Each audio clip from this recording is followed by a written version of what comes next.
千里之行，始于足下。A journey of 1,000 miles begins beneath the feet. We now gather in the Tao to travel the journey together.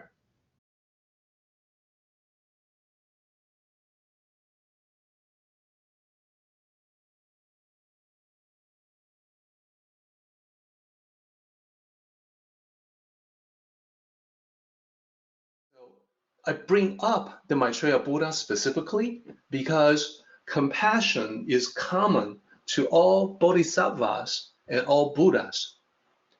Tolerance is something that is more specific, more targeted, more of an identity of the Maitreya Buddha.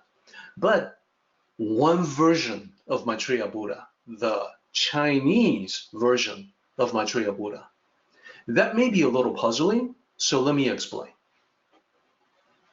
Here, I want to take everyone through Maitreya 101. What I mean is the basic concepts of the Maitreya Buddha.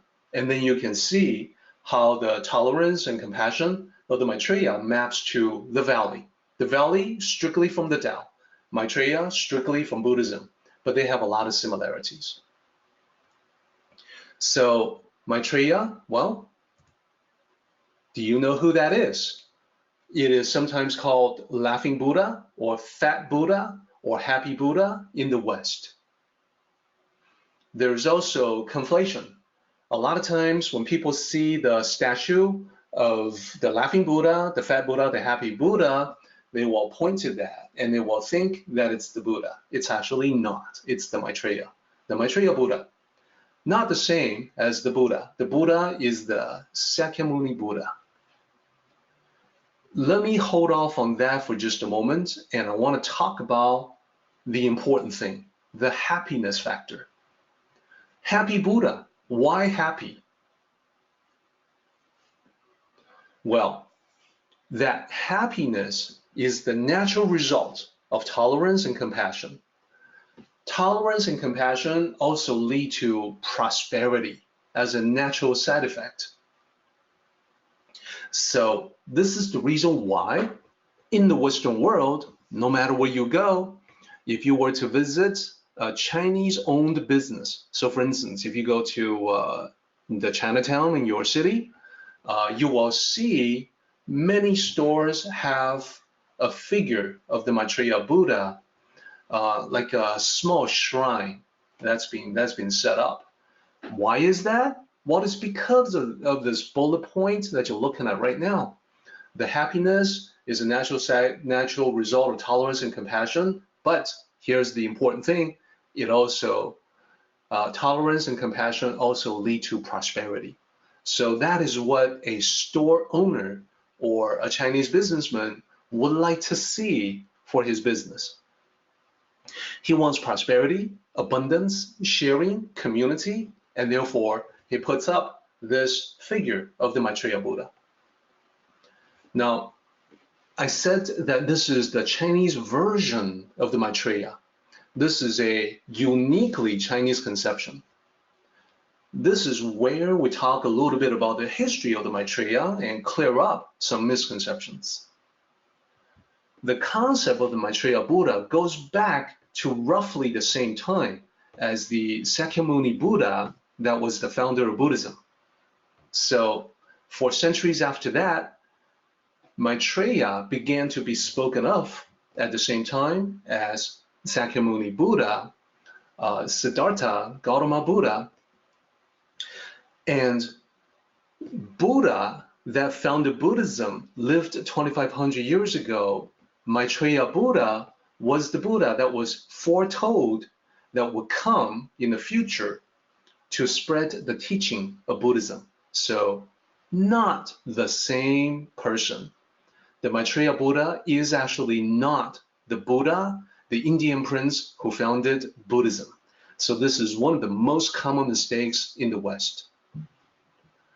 And when the original Maitreya conception was crafted, it looked more like this. This is a giant statue of the Maitreya in India. it conforms to the original conception of the Maitreya. This is like 100 feet up in the air. It's a 100-foot tall statue. It's in India facing Pakistan.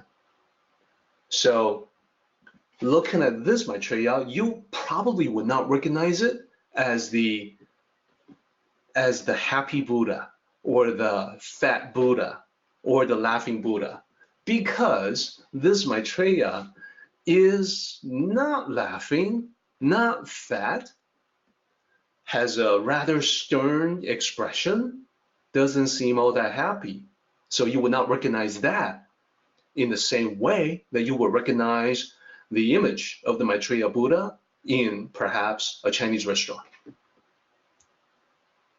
And that's because there was a transformation or evolution that occurred roughly 1,000 years ago. So remember, Maitreya Buddha, the original conception alongside Sakyamuni Buddha was like 2,500 years ago, so more than 2,000 years ago. But about 1,000 years ago, roughly, actually more like 1,100 years ago, there was a monk in ancient China who the Chinese believed turned out to be the reincarnation of the Maitreya Buddha. So this particular monk was, well, much wider than the original Indian conception of the Maitreya.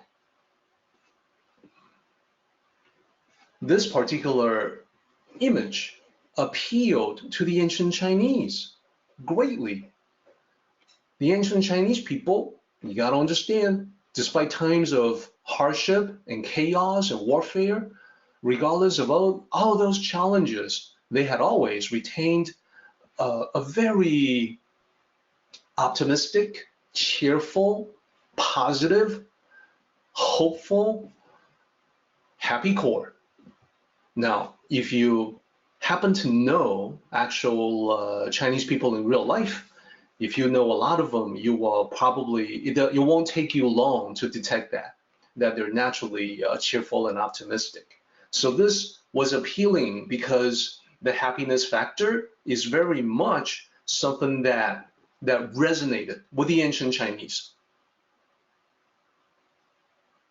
So from about 1,100 years ago, the image of the Maitreya Buddha for the Chinese displaced the original image from India and spread far and wide to Korea, to Japan, and now all over the world because of Chinese-owned businesses.